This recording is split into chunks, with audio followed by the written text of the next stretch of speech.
today's Sunday service. It is May 31st. I have a couple of announcements this morning. The CAT, the Climate Action Team meeting, will be a Zoom meeting on June 2nd at 1:30. Also, if you're missing the ACMA concerts that we have here, used to have here on Saturday and will once again, you can go online. They are Zooming, I assume, their concerts. So if you want to join in on that, you can just go to the ACMA website or our website. We want you to know that here at All Faiths, no matter who you are, wherever you are on your spiritual journey, no matter whom you love, you are welcome here.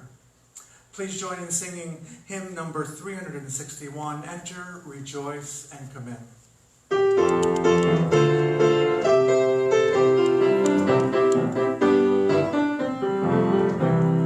Enter, rejoice, and come in. Enter, rejoice, and come in. Today will be a joyful day. Enter, rejoice, and come in. Open your ears to the song. Open your ears to the song. Today will be a joyful day. Enter, rejoice, and come in.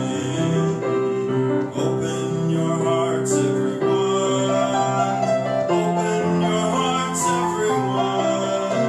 Today will be a joyful day. Enter, rejoice, and come in. Don't be afraid of some change. Don't be afraid of some change. Today will be a joyful day. Enter, rejoice, and come in.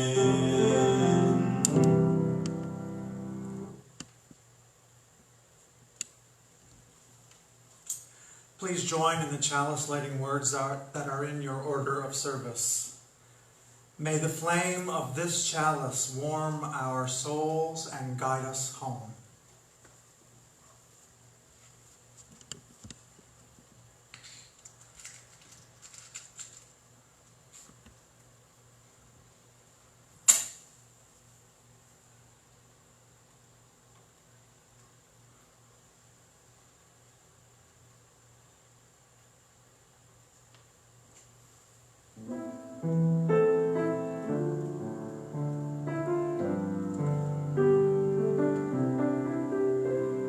Spirit of life, come unto me. Sing in my heart all the stirrings of compassion. Blow in the wind, rise in the sea, move in the hand, giving life the shape of justice. Roots hold me close, wings set me free. Spirit of life, come to me, come to me. When we are together in our sanctuary, we share our joys and sorrows with the congregation. Even as we are apart, you can still have the opportunity to do that.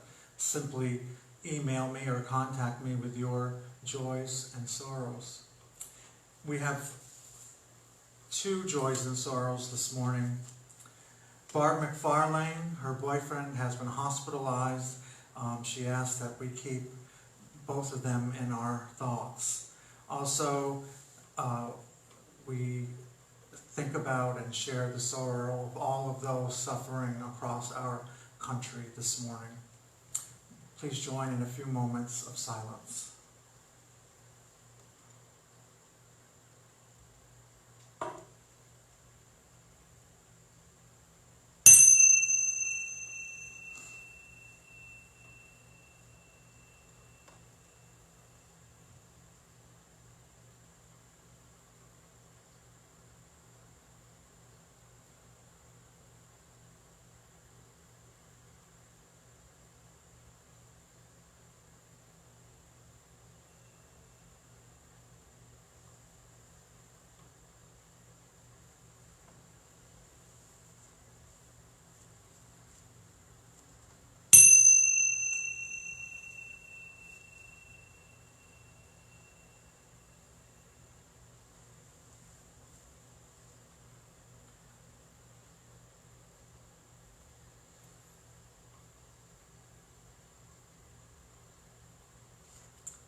Our opening words this morning are from the Reverend Rod Richards.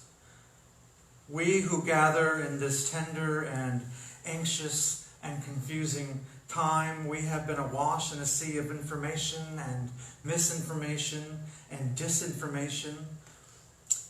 That we seek is, what we seek is so simple that we may make wise decisions about how we respond and learn how we hold one another when we can't hold one another, and decide how we can be when we can't be together.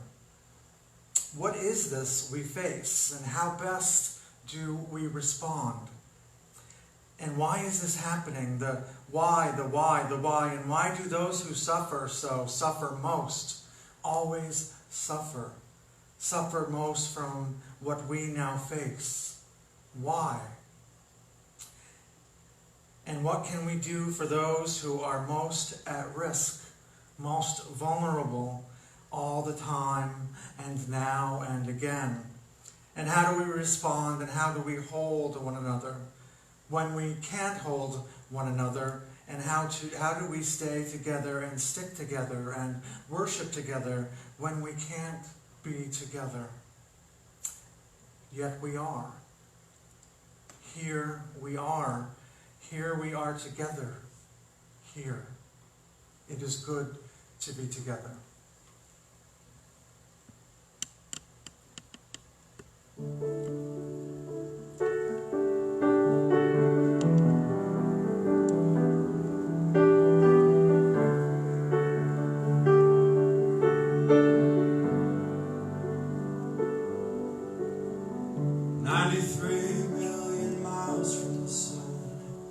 People get ready, 'cause here it comes, it's a light, a beautiful light, over the horizon into your eyes. Oh my, how beautiful, oh my beautiful mother, she told me, son, in life you're gonna go far, and if you do it right, you'll love where you are.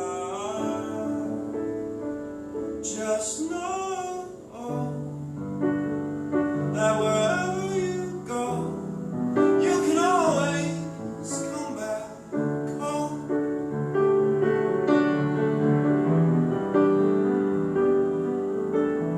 240,000 miles from the moon, you've come a long way to belong here. Share this view of the night, a glorious night.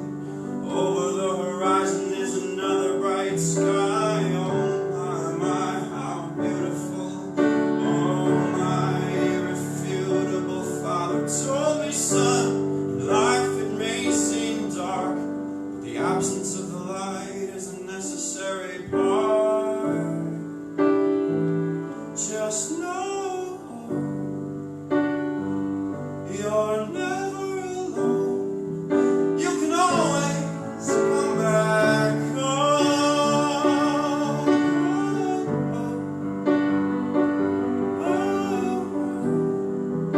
You can always come back.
'cause here it comes into light, a beautiful light over the horizon into your eyes.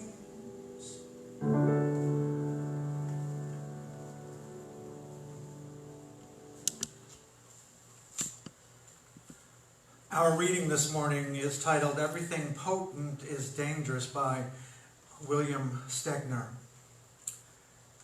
It is terribly difficult to say honestly, without posing or faking, what one truly and fundamentally believes. Reticence or an itch to make public confession may distort or dramatize what is really there to be said. The public expressions of belief are so closely associated with inspirational activity, and in fact so often stem from someone's desire to back up the downhearted and raise the general morale, that belief becomes an evangelical matter. In all honesty, what I believe is neither inspirational nor evangelical. Passionate faith I am suspicious of because it hangs witches and burns heretics, and generally I am more in sympathy with the witches and the heretics than with the sectarians who hang and burn them. I fear immoderate zeal, Christian, Muslim, communist, or whatever, because it restricts the range of human understanding and the wise reconciliation of human differences, and creates an orthodoxy with a sword in its hand.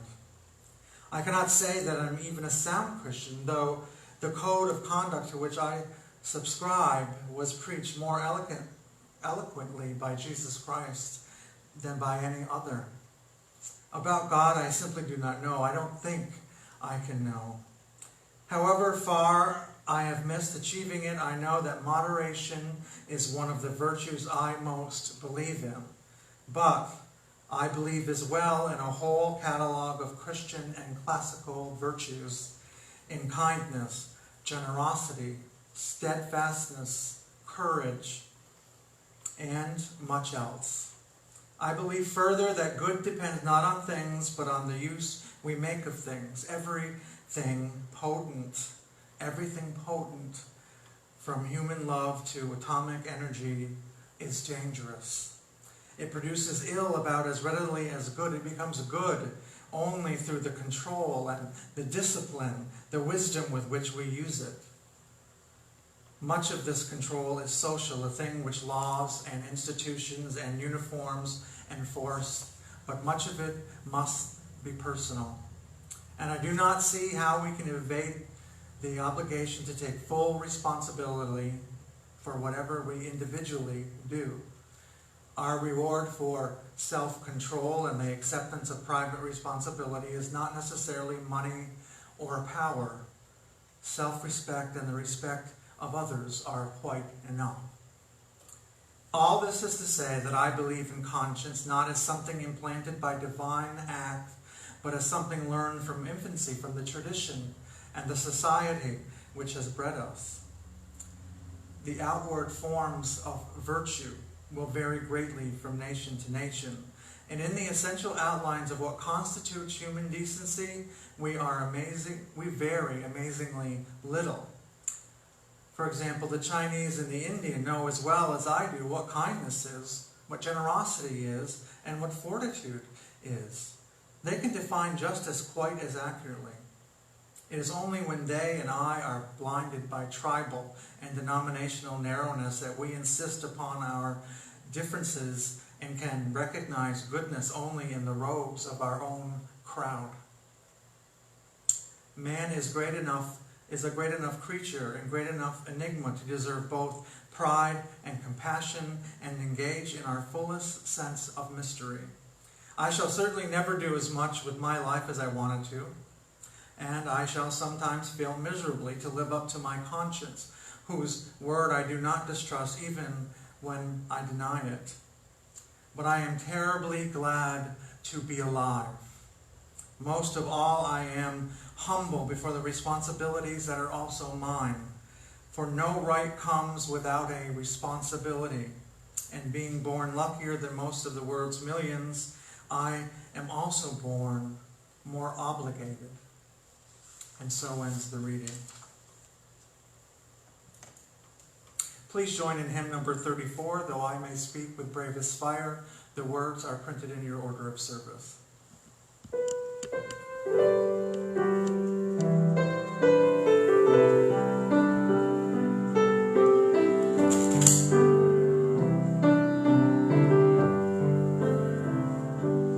Though I may speak with bravest fire and have the gift to all inspire, and have not love, my words are vain, as sounding brass and hopeless gain. Though I may give all I possess, and striving so my love profess, but not begin by love within, the prophet soon turns strangely thin. Come, Spirit, come, our hearts control. Our spirits long to be made whole. Let inward love guide every deed. By this we worship and are free.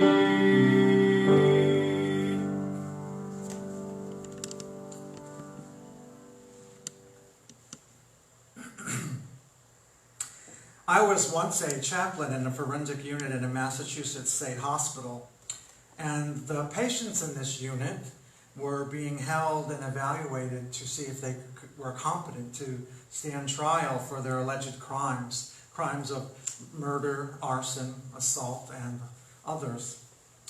It was an intense job, but I loved it. And holding the hands and comforting a person who allegedly murdered with those hands was quite an experience for me. No matter what those hands did, they were now reaching out in their most desperate time, desperate moment, and it was a privilege to hold those hands in mine. You see, it was the court's job to judge them. It was my job to meet their spiritual needs, and I put ministry above punishment. As part of the evaluation team, I met with each person and admitted that each person that was admitted to the unit, and I needed to spend time with each patient's record to do a proper evaluation. While reading hundreds of records before I moved on from my role as chaplain, I realized that each person, each record had something in common. And most were functioning. Most of the people were functioning at quite different levels in the community for years. They were likely considered the odd neighbor or the person that your children were told to stay away from. And I noticed that each person had something in their life happen one day that tipped the scale. One event in their life tipped the scale that brought them to a tipping point, that pushed them beyond their emotional threshold. And it seemed they were able to keep it together until that one day, and something pushed them over the cliff, disconnecting them from reality and perhaps the right thing to do. I often wonder what my tipping point is. What the magnitude and intensity of an event in my life would need to be for me to be pushed beyond my emotional threshold. I can tell you that I've been very close to finding out a few times in my life, and I'm sure you can recall times on your journey when you thought you just couldn't take anymore. You felt like you were going to crack or even break. We all have watched someone in our lives reach this point and decompensate right before our eyes. In my grandmother's day, it was called a nervous breakdown. I know this because she was hospitalized for a nervous breakdown after sending her youngest son off to Vietnam. She had already sent 2 others. And it was at the same time she was being physically abused by my grandfather. She filed for divorce and was asked to leave her church because of the divorce. She broke. It was that one day she could no longer hold on. And the experience was too big and too intense for her to remain emotionally healthy. She lost her grip momentarily, but eventually she returned home healthy. She then had an idea of what her limits were. She remained emotionally healthy for the remainder of her life. We all have limits. We have different breaking points, and it bothers me when people question why others can't handle a situation when they went through the same thing and got through it just fine. And they are called weak, told to buck up and to get a grip. The most loving thing to do in these moments is to understand we all respond differently, and to reach out and to hold that person. Not call them weak. And who knows, you may be the one who can take no more one day and rely on such compassion. We are experiencing an example of breaking points across our country now. Communities are rioting to protest the murders of several African Americans in just the past month, specifically George Floyd. I want to read something that a friend of mine posted on Facebook this morning.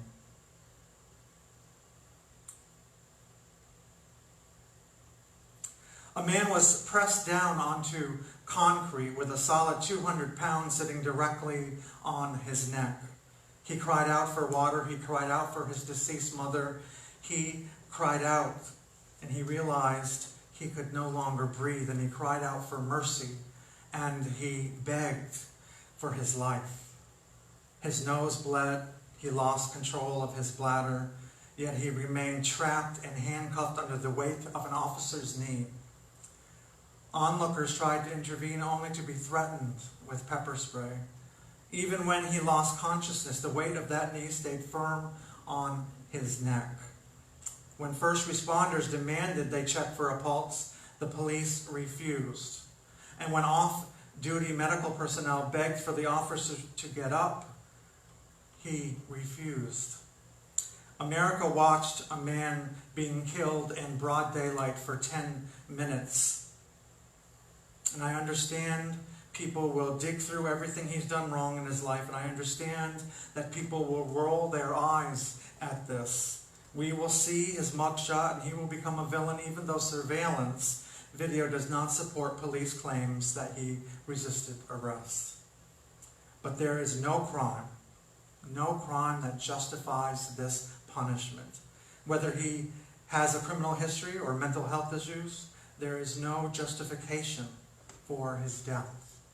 His name was George Floyd.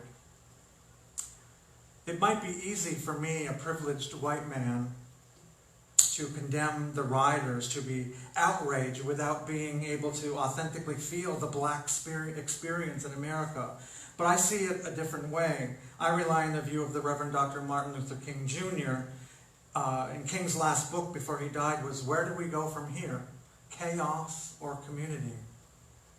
King saw clearly that something was brewing in this country, and he saw firsthand individuals and whole communities suffocated.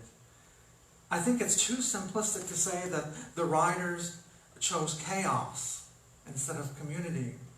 King had a wise statement about rioting. He said, "Rioting is the language of the unheard." Rioting is the language of the unheard. Racism is deeply embedded in our criminal laws and lawmaking, which precipitate bias in our judicial system. Yet activists are angry, and their anger cannot be dismissed as illegitimate. For doing so would be a direct denial of the black experience in our country. The beginning of community is truth-telling, and this is the promise and the challenge of the Black Lives Matter movement. As long as we fail to hear people trying to be heard, as long as we stay blind to the stories of those around us, as long as we stay silent about institutional bias and perversion, our days are numbered. If our Unitarian Universalist faith is going to continue to be a vital force in our life, in the life of our community, we need to stand up and we need to listen.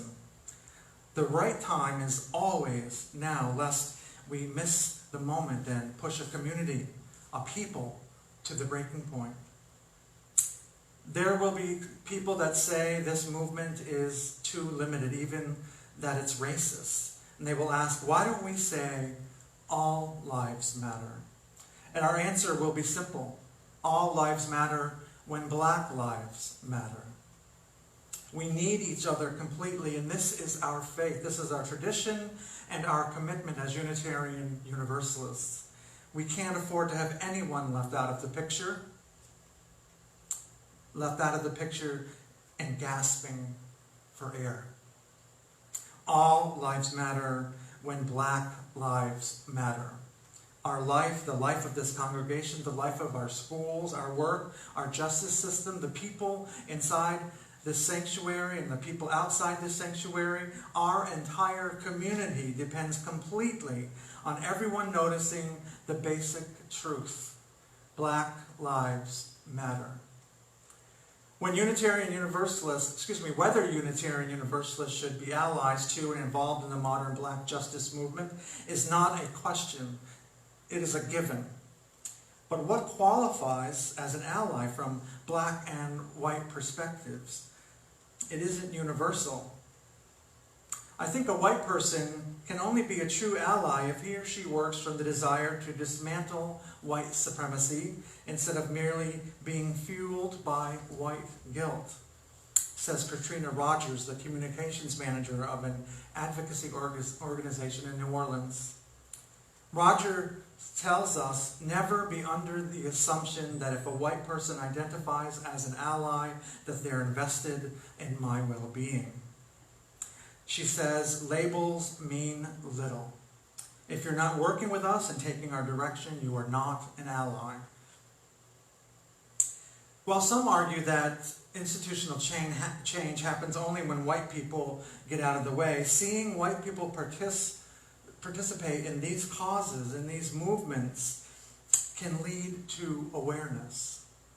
When white people see white people brutalized, it stirs up the same fears and anxiety that Black people have had to contend with daily for centuries.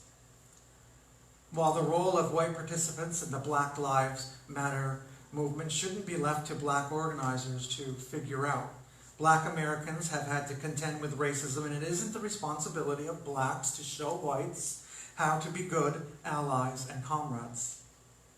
White activists and sympathizers with the Black Lives Matter movement should take a page from white activists of the civil rights movement, that Black people are the leaders, that the movement is centered around them, that it isn't about white people, it's up to Black lives. It's not up to Black Lives Matter, nor any movement led by and for a community of color to make space for or articulate a vision for white people. The expectation that Black leaders and movements should automatically do so is a subtle extension of the sort of white-centric entitlement that gives rise to the need for such movements in the first place. Then again, we haven't exactly blazed a path to enlightenment and liberation so far on our own. And so with this new understanding, we are able to muster compassion and not judgment when facing the rioting happening across our country. King was right. The magnitude and intensity of not being heard for centuries can bring a community to its knees, to its breaking point. Just as you have struggled sometimes to avoid becoming unglued, so do the people we are judging and criminalizing. Is the rioting impossible to justify? Perhaps. Impossible to understand? Not at all. Police have participated in a quiet riot against Black people for generations, and rioting may be the wrong way to persuade authorities or white Americans to bring about long-needed changes, but that raises the question, what is the right way?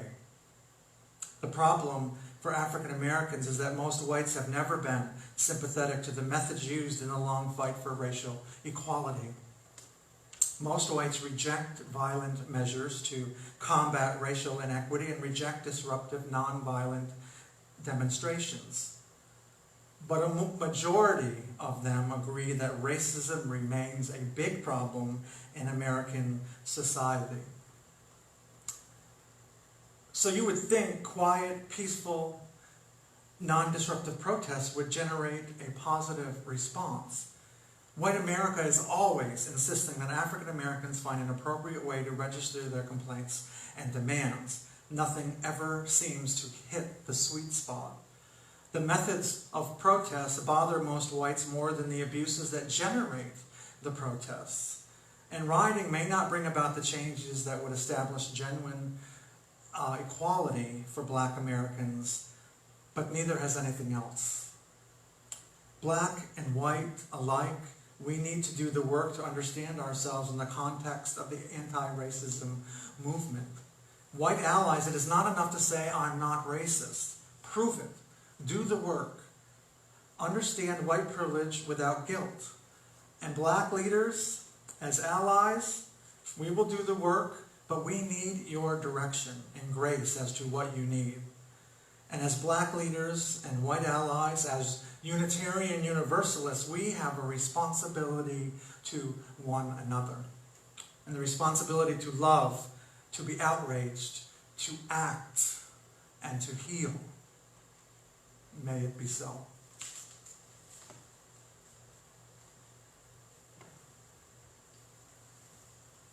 I'm not sharing a joke this morning. I think we should reflect on the words we just heard. And now it's time for our offering. We are grateful for your generosity and ask you to continue to make your offerings.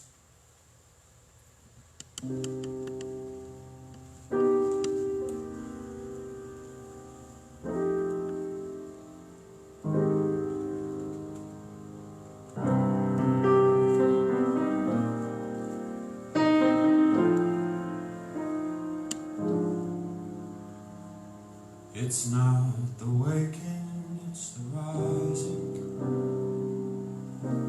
It is the grounding of a foot uncompromising. It's not forgoing of the light. It's not the opening of eyes. It's not the waking, it's the rising.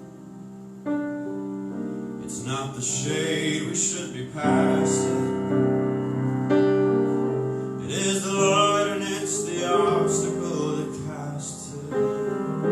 It is the heat that drives the light. It's the fire it ignites. It's not the waking, it's the rising. It's not the song, it is the singing. It is the heaven of the human spirit ringing. It is the bringing of the line. It's the bearing of the rhyme. It's not the waking, it's the rising. And I could cry power, power, power.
cry power. Millie cried power.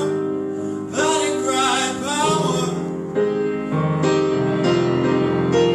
Billy power. Dylan power. Woody power. Lena cried power.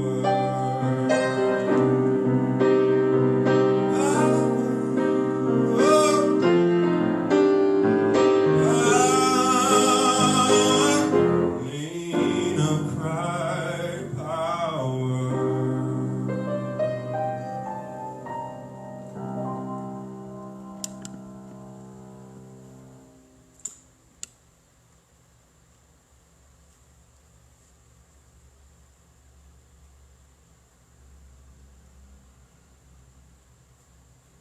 Before I offer our closing words this morning, I would like to thank Joseph for our music, Regina, who is our camera person and director, and Ed Elrod on sound. And we have no air conditioning in our building today, but we made it. We have come together to share our deepest concerns and speaking and singing words of inspiration and of hope. We have committed ourselves to do what we can to ease the burdens of those who suffer, to stand for decency and to stand for compassion. We have pledged to work for a more wholesome world for us and for all generations that will follow. But these are just words. The hymns we sing are just songs. All our reflections are just idle thoughts. When we convert them all into loving and responsible action throughout the week, then and only will this morning become what we want it to be, a time of worship. Blessed be. Please join in the words printed in your order of service as I extinguish the chalice. We extinguish this flame, but not the light of truth, the warmth of community, or the fire of commitment. These we carry in our hearts and out into the world.